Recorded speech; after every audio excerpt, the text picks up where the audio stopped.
Hello, this is Professor McEwen, and we're going to look at your first discussion that you're going to do, and it has to deal with the Columbia Exchange. So, let's get started. So the question reads, analyze the impact of the Columbia Exchange on both the Old and New World from 1492 to 1600. Now, the key word in anything when you're doing a discussion is read the question and analyze what is being asked. Here, it's asking for the impact. Okay, how did this exchange is going to be taking place between the old and new world? What was the results of that? That's basically what the impact means. And students in the past sometimes will talk about the exchange, but fail to mention the impact. So when we're looking at the old and new world, the old world is Europe. It's Europe. It's not Africa. It's not Asia. It's Europe, because this is where the exchange is coming from, between Europe and the Americas. The Americas is the New World. And by the way, Old and New World is capitalized. So make sure you do that. So when we're looking at the positive exchange for both, so when you look at the Old World, the positive exchange is the new foods that they're going to be introduced. You need to mention what those foods are. And what was the major impact? Well, their diets became healthier.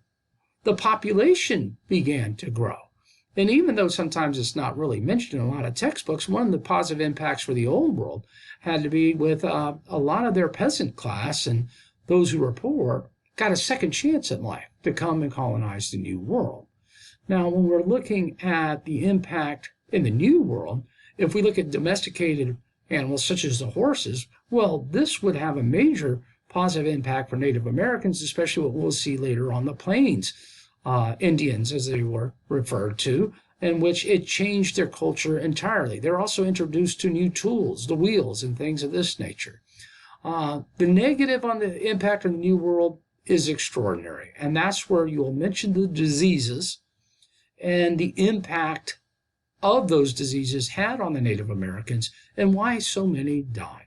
So those are the main points you're going to be looking at, the impact on the Old and New World. Make sure they're in two separate paragraphs, at least 200 words.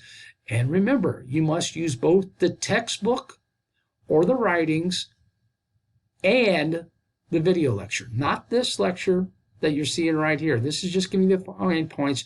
You're going to have to go to the content section and look at my lecture on the collision of cultures. And as always, you can always get me your discussion to me before 4 p.m. on Thursday.